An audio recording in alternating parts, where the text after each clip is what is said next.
The morning light filtered through the grand windows of Bucklebury Manor, casting long shadows across the polished wooden floors. Carole Middleton stood at her bedroom window, her hands trembling slightly as she gripped the silk curtains.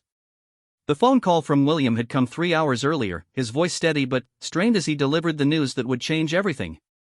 Catherine's surgery had been more complicated than expected, and she was asking for her mother.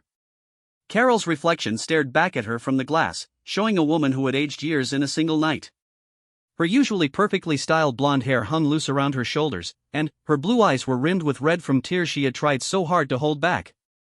Michael had already left for the office, understanding that his wife needed this time alone to process what lay ahead. The drive to London would take nearly 2 hours during which she would have nothing but her thoughts and fears for company. She moved away from the window and began preparing for what would be the most difficult journey of her life. Catherine had always been her strongest child, the one who faced challenges with grace and determination. To hear the vulnerability in William's voice when he spoke about his wife's condition had shaken Carole to her core. This was not just about visiting a hospital, this was about facing the possibility that her daughter might be in real danger. The wardrobe stood open before her, filled with the carefully chosen outfits that had become her trademark over the years.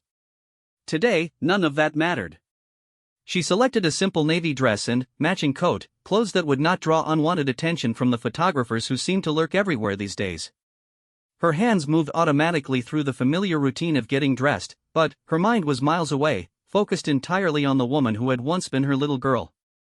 Carole remembered the day Catherine was born, how she had held that tiny, perfect baby and promised to protect her from all the world's dangers. The irony was not lost on her that her daughter had grown up to marry into a family where danger came not from the usual sources, but from the relentless scrutiny of public life and the enormous pressure that came with representing the crown. She had watched Catherine navigate these challenges with remarkable poise, but she had also seen the toll it took. The jewelry box on her dressing table held pearls that had been passed down through 3 generations of Middleton women. Carole fastened them around her neck with unsteady fingers, drawing comfort from the familiar weight of the family heirloom. These pearls had witnessed births, deaths, celebrations, and sorrows. Today, they would witness a mother's fear and love in their purest forms. Downstairs, the house felt unusually quiet. Pippa had called twice already, her own voice tight with worry, asking for updates that Carole simply did not have. James was flying back from his latest adventure expedition, cutting short his travels to be closer to his sister during this uncertain time.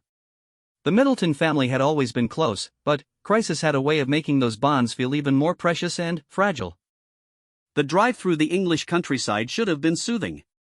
The rolling hills dotted with sheep, the ancient stone walls that had stood for centuries, the small villages with their Tudor cottages and well-tended gardens, all of it spoke to a kind of permanence that usually brought Carole peace. Today, however, the landscape seemed to rush past in a blur of green and grey, as if the very earth was urging her toward London and the uncertainty that awaited her there.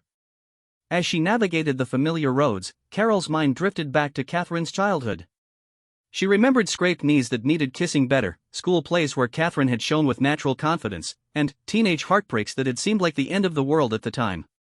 Each memory was a reminder of how her role as mother had evolved over the years, from protector and comforter to advisor and supporter, and, finally, to someone who could only watch from the sidelines as her daughter faced challenges that no amount of maternal love could solve. The radio played softly in the background, but Carole had turned down the volume hours ago. She could not bear to hear news reports that might mention Catherine's condition, could not face the possibility that strangers knew more about her daughter's health than she did. The silence in the car was broken only by the steady hum of the engine and the occasional sound of her own breathing, which seemed unnaturally loud in the confined space. Traffic began to thicken as she approached the outskirts of London.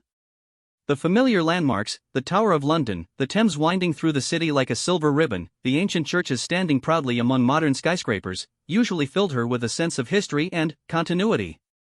Today, they seemed to loom over her, reminders of the weight of tradition and expectation that rested on Catherine's shoulders even in her most vulnerable moments. The hospital came into view sooner than she had expected, its modern glass facade a stark contrast to the historic buildings that surrounded it. Carole pulled into the car park and sat for a moment, her hands still gripping the steering wheel. This was it. In a few minutes, she would see Catherine for the first time since the surgery, would look into her daughter's eyes and try to offer comfort while fighting her own terror. She checked her appearance one last time in the rearview mirror, smoothing her hair and applying a touch of lipstick with hands that had finally stopped trembling. Catherine would need to see strength, not fear. She would need her mother to be the same steady, reliable presence she had always been, even if that strength was nothing more than a carefully constructed facade hiding a heart that was breaking with worry. The walk from the car to the hospital entrance felt like a journey through a different world. Security personnel nodded respectfully as she approached, their presence a reminder that even in crisis, Catherine's life was not entirely private. The automatic doors slid open with a soft whoosh, and Carole stepped into the antiseptic-scented corridor that would lead her to her daughter.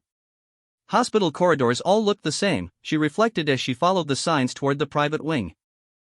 Fluorescent lights created harsh shadows on pale walls, and the squeak of rubber soles on linoleum floors created a rhythmic soundtrack to human hope and despair. Nurses moved efficiently between rooms, their faces professionally calm, while family members sat in waiting areas with expressions that ranged from anxious to devastated. At the lift, Carole pressed the button for the third floor and watched the numbers climb. Each floor that passed brought her closer to Catherine, but also closer to confronting the reality of her daughter's condition. The lift was small and windowless, and Carole found herself studying her reflection in its polished walls. The woman looking back at her was someone she barely recognized, older, more fragile, stripped of the confident composure that had become her public persona. The lift doors opened with a gentle chime, revealing another corridor lined with private rooms. A nurse at the central station looked up with a kind smile, clearly recognizing Carole despite her attempt to dress simply. Mrs. Middleton? Princess Catherine is in room 307. Prince William is with her now. The nurse's voice was gentle, professional, but Carole detected a note of sympathy that made her chest tighten with fresh anxiety. Room 307 was just around the corner, its door slightly ajar. Carole paused outside, her hand on the doorframe, gathering the courage to take the final steps of this journey. She could hear voices inside, William's low murmur and Catherine's softer response, and the sound of her daughter's voice, weak but unmistakably present, nearly brought her to her knees with relief. She knocked softly and pushed the door open, stepping into a room that was filled with flowers from well-wishers around the world. The sight that greeted her was both better and worse than she had imagined. Catherine lay propped against white pillows, her face pale but alert, her dark hair spread across the pillow like a dark halo. William sat beside the bed, holding her hand, his own face drawn with exhaustion and worry. "Mummy," Catherine said, and in that single word, Carole heard all the love, need, and vulnerability that her daughter had been hiding behind royal protocols and public smiles for so many years. The carefully constructed emotional barriers that Carole had built during the long drive from Berkshire crumbled in an instant, and she felt the first tears begin to fall. The tears that had threatened to fall during the entire journey from Bucklebury finally broke free as Carole rushed to Catherine's bedside. She had promised herself during the drive that she would be strong, that she would be the pillar of support her daughter needed. But seeing Catherine lying there, so pale and fragile against the stark white hospital linens, shattered every wall she had built around her emotions. William stood as Carole approached, his own eyes glistening with unshed tears. The two had shared many moments over the years, celebrations, family gatherings, quiet conversations about Catherine's well-being, but never had they united in such raw, mutual fear. He stepped back slightly, understanding that this moment belonged to mother and daughter, though his hand remained protectively close to Catherine's arm. "Oh, my darling girl," Carole whispered, her voice breaking as she leaned over the bed. Catherine's hand felt impossibly small and cold in hers, so different from the strong, capable hands that had learned to wave to crowds and cut ribbons with such grace. These were the same hands that had once reached up from a hospital crib 39 years ago, tiny fingers grasping at air until they found their mother's touch. Catherine's eyes, though tired, sparkled with tears of their own. "I'm sorry I scared you, Mummy. I know how you worry." Even in her weakened state, Catherine was thinking of others first, trying to comfort the woman who had traveled through her own storm of anxiety to reach this sterile room. The irony was not lost on Carole that she was now the one needing comfort. Throughout Catherine's childhood, she had been the one to chase away nightmares, to kiss scraped knees better, to provide reassurance when the world seemed too big and frightening. Now their roles seemed reversed, with Catherine offering gentle words to soothe her mother's visible distress. "Don't you dare apologize," Carole managed through her tears, gently stroking Catherine's hair away from her forehead. "You have nothing to be sorry for. I should have been here sooner. I should have known something was wrong." The guilt that had been building during the drive intensified now, mixing with her relief at seeing Catherine awake and alert. William quietly pulled a chair closer to the bed for Carole, his movements careful and considerate. The young man who had once seemed so confident on their first meeting at university now looked exhausted and vulnerable, his usual composure stripped away by days of worry. "The surgery went better than expected," he said softly, his voice rough with fatigue. "The doctors are optimistic about her recovery, but it will take time." Time. The word hung in the air between them, loaded with implications that none of them wanted to voice. Time away from royal duties, time away from the children who were being cared for by nannies and protection officers, time during which the entire nation would hold its breath waiting for news of their beloved princess's health. But, most importantly, time for Catherine to heal, which was all that truly mattered to the people who loved her most. Carole settled into the chair, not releasing Catherine's hand for even a moment. The room around them was filled with flowers, roses from the Queen, lilies from various charities Catherine patronized, and simple daisies from schoolchildren who had made cards wishing her well. Each arrangement told a story of how deeply Catherine had touched lives, but, to Carole, they also emphasized how public her daughter's pain had become. "The children send their love," Carole said, trying to shift the conversation to something that would bring Catherine joy. "George drew you a picture of a superhero doctor who makes people better with magic bandages. Charlotte insisted on picking flowers from the garden to bring you, though I had to explain that hospitals have rules about outside flowers." She watched Catherine's face soften at the mention of her children, saw some of the tension leave her shoulders. "And, Louis?" Catherine asked, her voice barely above a whisper but filled with maternal concern. "Louis has been asking when Mummy is coming home every hour on the hour," William replied, moving to sit on the edge of the bed. "He doesn't quite understand why you had to go away, but he's been very brave." "They all have been."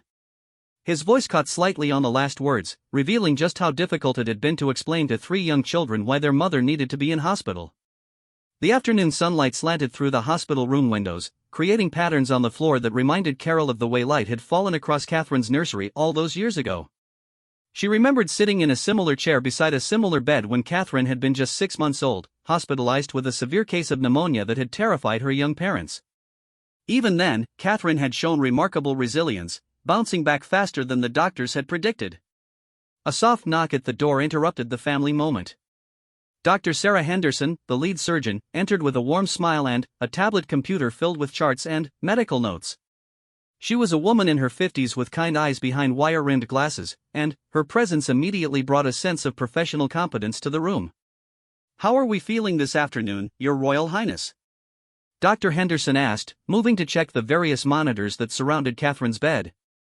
Her manner was perfectly professional yet warm, treating Catherine as both a patient deserving of the best care and a person worthy of dignity and respect. "Tired, but grateful to be awake," Catherine replied honestly. Throughout her years in the public eye, she had learned the value of straightforward communication, and she extended that same courtesy to her medical team. "My mother just arrived, and I think seeing her has been the best medicine so far." Dr. Henderson glanced at Carole with understanding. "Mrs. Middleton, I can see where your daughter gets her strength. The surgery went very well, and Catherine's recovery is progressing exactly as we hoped. She should be able to go home in a few days, though she'll need several weeks of rest before resuming any public duties." Carole felt some of the tension in her chest ease at these words. Several weeks seemed manageable, a finite period during which Catherine could focus solely on healing without the pressures of royal obligations. "Is there anything we should watch for? Any signs that might indicate complications?" she asked, falling back into the protective mother role that had never really left her despite Catherine's adult status. "The usual post-surgical precautions apply," Dr. Henderson explained patiently. "Rest, proper nutrition, and avoiding strenuous activity. Catherine is fortunate to have such a strong support system. Family presence often accelerates healing in ways that medicine alone cannot achieve." She made a few notes on her tablet before looking back at the small group. "I'll leave you to your visit, but please don't hesitate to call if you need anything." As the doctor left, the room fell into a comfortable silence. Outside the windows, London continued its busy pace, but inside this small space, time seemed suspended. Carole found herself memorizing every detail of the moment, the way Catherine's breathing had steadied since her arrival, the protective way William positioned himself near the bed, the soft beeping of monitors that confirmed her daughter's heart was beating strong and steady. "I brought your favorite lavender biscuits," Carole said suddenly, remembering the tin she had left in her handbag. "Mrs. Davies made them fresh this morning when she heard about the surgery. The whole village has been asking about you." She retrieved the tin from her bag, noting how the familiar ritual of offering food, the most basic form of maternal care, felt like a return to normalcy. Catherine's face brightened at the sight of the familiar blue tin. I haven't had anything but hospital food for days. Though I suppose I should check with the nurses before eating anything too exciting. Her voice was getting stronger, Carole noticed with relief. The frightening frailty she had heard during their brief phone conversations was giving way to something more recognizably Catherine. I already cleared it with Dr. Henderson, William said with a small smile. She said familiar foods might help your appetite return. Though she did suggest starting with small portions. He opened the tin carefully, the sweet scent of lavender and butter filling the small room with the comfort of home. As Catherine nibbled on a small piece of biscuit, Carole felt the last of her composure finally crumble. The relief of seeing her daughter eat, of hearing her voice grow stronger, of witnessing the small signs of recovery, overwhelmed her completely. The tears she had been holding back since William's phone call finally flowed freely, carrying with them all the fear, love, and gratitude that had built up during the longest day of her life. I'm sorry, she gasped between sobs. I promised myself I would be strong for you, and here I am falling apart at your bedside. The embarrassment at her emotional breakdown mixed with continued relief, creating a storm of feeling that she could no longer contain or control. Catherine squeezed her mother's hand with surprising strength. Mummy, you've been strong for me my entire life. You taught me how to be strong. But even strong people are allowed to cry when someone they love is hurt. You don't have to be perfect for me. You just have to be here. The evening brought a different quality of light to the hospital room, softer and more golden than the harsh afternoon sun that had highlighted every piece of medical equipment. Carole had not left Catherine's bedside except for brief moments, finding herself unable to break the physical connection that holding her daughter's hand provided. The simple act of touch seemed to anchor them both, providing reassurance that could not be found in words alone. William had stepped out to take calls from various royal household staff members who needed updates on Catherine's condition and guidance on how to handle the unprecedented situation of a senior royal being hospitalized for an extended period. The sound of his low voice in the corridor, carefully managing the balance between transparency and privacy, reminded Carole of how complex Catherine's life had become since marrying into the royal family. Do you remember when you had your tonsils out when you were 7? Carole asked softly, her voice still rough from crying but steadier now. She was searching for memories that might comfort them both, stories that reminded them of Catherine's resilience and recovery in the past. You were so brave going into surgery, but afterward you cried because the ice cream hurt your throat instead of helping. Catherine smiled weakly at the memory, her eyes brightening with fondness for that simpler time. I remember you staying up all night making tiny ice cubes because the nurse said smaller pieces might be less painful. You must have refilled every ice tray in the hospital. The memory seemed to transport her away from the current sterile environment to a time when her mother's love could solve any problem with creativity and determination. I would have made 1,000 ice cubes if it helped, Carole replied, meaning every word. The truth was that she would have done anything then, just as she would do anything now, to ease her daughter's suffering. The scale of the problems might have changed dramatically over the years, but the fundamental desire to protect and comfort her child remained exactly the same. A gentle knock interrupted their reminiscing, and Pippa appeared in the doorway with a hesitant smile. She was carrying a small overnight bag and a bouquet of peonies from her own garden, flowers she knew Catherine loved but rarely received among the more formal arrangements that usually came her way. I hope it's all right that I came, she said uncertainly, looking between her sister and mother. I couldn't concentrate on anything at work, and James said I should follow my instincts. Of course it's all right, Catherine said immediately, reaching out her free hand toward her sister. I've been hoping you'd come. Having both of you here makes this feel less frightening somehow. The relief in her voice was evident, and Carole felt grateful that the close bond between her daughters had endured despite the very different paths their lives had taken. Pippa approached the bed cautiously, her usual confidence tempered by the unfamiliar environment and her sister's obvious vulnerability. You scared us all terribly, she said, settling into a chair on the opposite side of the bed from Carole. When Mummy called to tell me about the surgery, I think I forgot how to breathe for about 5 minutes. I'm sorry, Catherine began, but Pippa quickly interrupted her. Don't you dare apologize for being ill, Pippa said firmly, echoing their mother's earlier words. Though I have to say, this is a dramatic way to get out of attending the charity gala next week. Her attempt at humor was gentle and perfectly judged, drawing a genuine laugh from Catherine that sounded like music after the day's tension. The three women fell into an easy conversation about family updates, shared memories, and gentle gossip about mutual friends. It was exactly the kind of normal family interaction that Catherine had been missing during her days of medical procedures and worried consultations with doctors. Carole watched her daughter's face gradually relax as they talked, noting how the simple presence of familiar people speaking about familiar things seemed to have healing powers that medicine could not provide. William returned as the sun was setting, carrying takeaway containers from a nearby restaurant that served simple, comforting food. "I thought we might have dinner together," he said, beginning to unpack containers of soup, bread, and fruit. Dr. Henderson said Catherine should try to eat regular meals, and I suspect none of us have eaten properly today. The impromptu family dinner around Catherine's hospital bed took on an almost festive quality.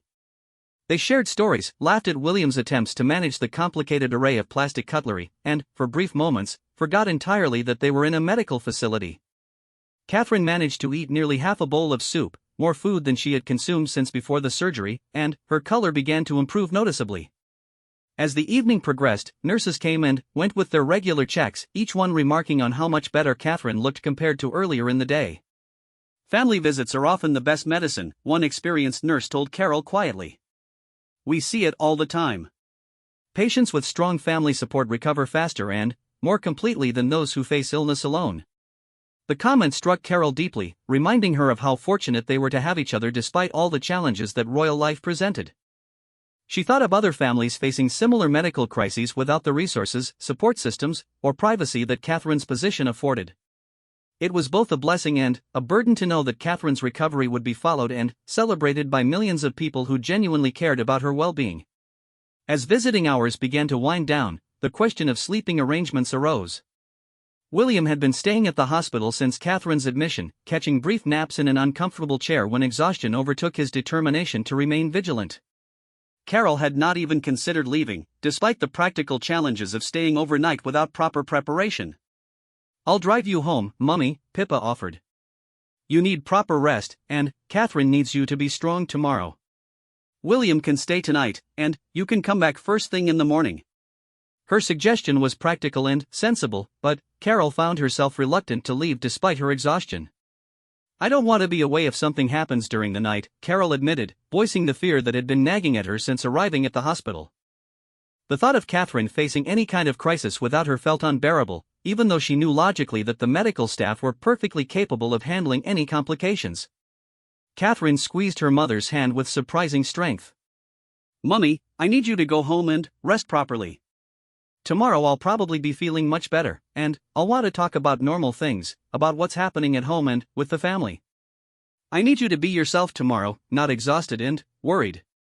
Her words were gentle but firm, showing flashes of the decisive personality that had helped her navigate the complexities of royal duties. The logic of Catherine's argument was undeniable, but leaving still felt like abandoning her post as protector and comforter. Carole had spent the day learning to be helpful rather than taking charge, supporting rather than managing, and now she was being asked to trust others with her daughter's care during the vulnerable hours of the night. "I'll call if anything changes at all," William promised, understanding Carole's reluctance. "And Dr. Henderson has my mobile number along with the hospital's direct line. You'll know immediately if Catherine needs you." His exhaustion was evident, but his commitment to keeping vigil was absolute. The goodbyes took longer than expected, with each woman reluctant to break the spell of togetherness that had made the day bearable despite its challenges. Catherine seemed to draw strength from their presence, but she also seemed determined to begin taking small steps toward independence, starting with sleeping through the night without her mother watching over her. As Carole finally gathered her handbag and coat, she leaned over to kiss Catherine's forehead one last time. "I love you more than words can express," she whispered. "Sleep well, my darling girl. Tomorrow will be better." The journey home with Pippa was quiet, both women processing the emotional intensity of the day. The countryside looked different in the darkness, more mysterious and somehow protective, as if the familiar landscape was wrapping around them like a comforting blanket. Carole found herself thinking about the cyclical nature of worry and relief, how the day had brought both her greatest fears and deepest gratitude into sharp focus. "She's going to be fine," Pippa said softly as they pulled into the driveway of Bucklebury Manor. "Catherine is stronger than all of us, and she has too much to live for to let anything keep her down for long." Her words carried conviction that helped ease some of the anxiety that had taken up permanent residence in Carole's chest. The house felt enormous and empty after the intimate confines of the hospital room. Carole moved through the familiar spaces mechanically, preparing for bed while her mind remained firmly focused on London and the daughter who was learning to heal. As she finally settled under the covers in her own bed, she realized that today had changed something fundamental in her relationship with Catherine. For the first time in years, she had seen her daughter not as the composed, capable princess who handled every challenge with grace, but as the vulnerable young woman who still needed her mother's love and presence during times of crisis. It was a reminder that beneath all the titles, duties, and public responsibilities, Catherine remained her child, and that bond would endure regardless of what the future might bring. The morning brought unexpected sunshine streaming through the hospital windows when Carole arrived at 7 o'clock, carrying fresh flowers from her garden and a thermos of Catherine's favorite tea. She had slept fitfully, waking every hour to check her phone for messages that thankfully never came. The absence of emergency calls had allowed her to hope that Catherine had passed a peaceful night, but she needed to see her daughter with her own eyes to truly believe it. William met her in the corridor outside Catherine's room, looking more rested than he had the previous day despite spending another night in the uncomfortable hospital chair. She slept for 6 straight hours, he reported with visible relief. The longest stretch since before the surgery. Dr. Henderson says it's an excellent sign that her body is beginning to heal properly. The change in Catherine was remarkable. When Carole entered the room, she found her daughter sitting up against the pillows, her hair brushed and her color significantly improved. The frightening fragility of the previous day had been replaced by something that looked much more like the Catherine that Carole knew and loved. The transformation was so dramatic that Carole felt fresh tears spring to her eyes, though these were tears of gratitude rather than fear. "Good morning, Mummy," Catherine said warmly, extending both arms for a proper hug. "I hope you slept better than I know you actually did. You have that worried mother look that you've been perfecting for 39 years. Her gentle teasing was so perfectly normal that Carole felt some fundamental tension in her chest finally begin to ease. "I slept wonderfully," Carole lied cheerfully, settling into what had become her customary chair beside the bed. "Though I may have checked my phone approximately 47 times during the night, just in case." Her honesty drew a laugh from both Catherine and William, acknowledging the absurdity of pretending that any of them had been truly relaxed during their separation. Dr. Henderson arrived for her morning rounds with noticeably more optimistic energy than she had displayed during previous visits. Catherine's vital signs had stabilized completely, her pain levels were manageable, and, most importantly, her body was responding to treatment exactly as hoped. "I think we can start talking about discharge planning," the doctor announced, causing both Carole and William to sit forward with attention.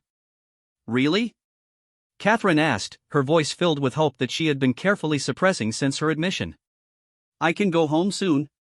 The longing in her question revealed just how difficult the hospital stay had been for someone accustomed to the comfort and privacy of her own space. "If your progress continues at this rate, I see no reason why you couldn't go home tomorrow or the day after," Dr. Henderson confirmed. "You'll need several more weeks of recovery time, and we'll want to see you for regular follow-up appointments, but the acute phase of your treatment is essentially complete." She made notes in Catherine's chart while she spoke, her professional satisfaction evident in her manner. The news transformed the atmosphere in the room completely. What had been a space defined by worry and uncertainty suddenly felt charged with possibility and hope.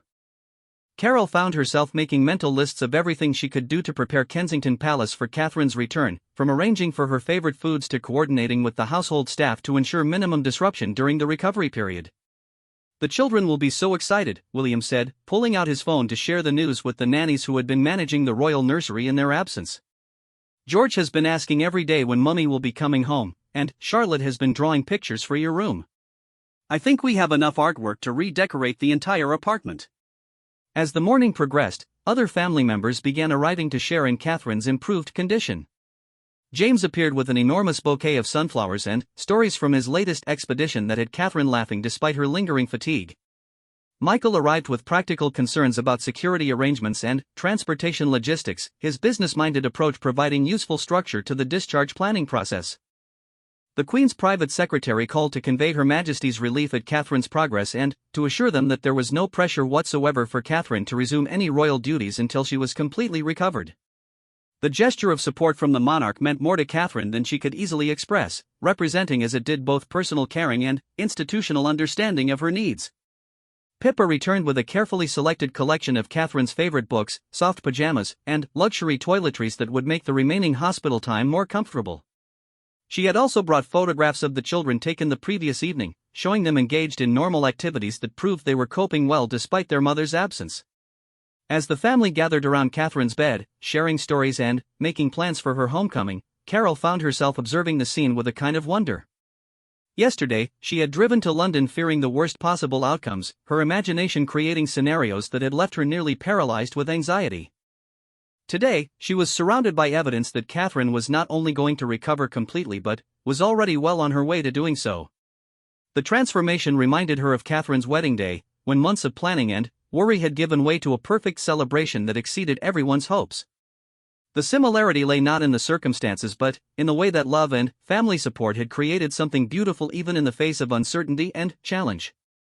Dr. Henderson returned in the afternoon with final test results that confirmed Catherine's readiness for discharge the following day. The medical team had been impressed by the speed and completeness of her recovery, attributing much of her progress to what they termed exceptional family support and patient attitude. Catherine had been an ideal patient, following instructions carefully while maintaining the positive outlook that had served her well throughout her public life. "I want to thank all of you," Catherine said as the day began winding toward evening. "Yesterday I was frightened in a way I haven't been since I was a child, but having you all here has made me feel safe and loved and confident about the future again." Her words were simple but deeply felt, acknowledging the way that family presence had transformed her experience of illness and recovery. William excused himself to make final arrangements for Catherine's return home, coordinating with security teams and household staff to ensure that her arrival would be as smooth and private as possible. The logistics of moving a senior royal family member from hospital to home were complex, but his determination to protect Catherine's privacy during her recovery motivated careful attention to every detail. As evening approached, Carole found herself reluctant to leave despite Catherine's obvious improvement and upcoming discharge. The day had been so much better than the previous one that she wanted to savor every moment of watching her daughter return to health. The fear that had driven her to London was being replaced by profound gratitude, but the transition felt almost too good to trust completely. "Mummy, you need to go home and prepare for my arrival tomorrow," Catherine said gently, reading her mother's reluctance accurately. "I want to come home to a house that feels normal and peaceful, not to everyone exhausted from worry. Tonight I'm going to sleep properly, and tomorrow I'm going to wake up ready to begin getting back to normal life." The wisdom in Catherine's words was undeniable, and Carole recognized that her daughter was already beginning the process of reclaiming her independence and strength. The hospital stay had been necessary and healing, but it had also been a temporary departure from the life that Catherine was eager to resume. "I'll have everything ready for your homecoming," Carole promised, kissing Catherine's forehead one last time. "Fresh flowers, your favorite meals, and absolutely no schedules or obligations for as long as you need to recover completely." The prospect of having Catherine safely home and on the path to full recovery felt like the most precious gift imaginable. The drive home that evening was completely different from the terrifying journey of 2 days earlier. The same countryside that had seemed ominous and threatening now appeared welcoming and peaceful, bathed in the golden light of a perfect English sunset. Carole felt as though she was returning from a journey that had tested every aspect of her strength and love, and she had emerged more grateful than ever for the family that meant everything to her. At Bucklebury Manor, she spent the evening making lists and preparations for supporting Catherine's recovery. There were meals to plan, schedules to clear, and arrangements to coordinate, but every task felt like a privilege rather than a burden. After coming so close to the possibility of losing Catherine, the opportunity to care for her during recovery seemed like the most meaningful work she could possibly do. As she finally settled into bed on her second night since receiving William's frightening phone call, Carole reflected on how much had changed in such a short time. She had discovered reserves of strength she had not known she possessed, had seen her daughter's remarkable resilience in the face of serious illness, and had been reminded of the unbreakable bonds that held her family together through every challenge. The experience had also shown her that Catherine, despite all her royal responsibilities and public duties, remained at heart the same loving, brave daughter she had always been. The titles and expectations that came with her position could not change the fundamental relationship between mother and child, and that relationship would continue to provide strength and comfort for both of them regardless of what the future might bring. Tomorrow, Catherine would come home, and they would begin the process of healing together. The crisis had passed, the family had proven its resilience, and life would gradually return to its normal rhythms. But Carole knew that she would never forget the feeling of holding her daughter's hand in that hospital room, or the overwhelming gratitude she felt for being given the chance to witness Catherine's courage and recovery firsthand.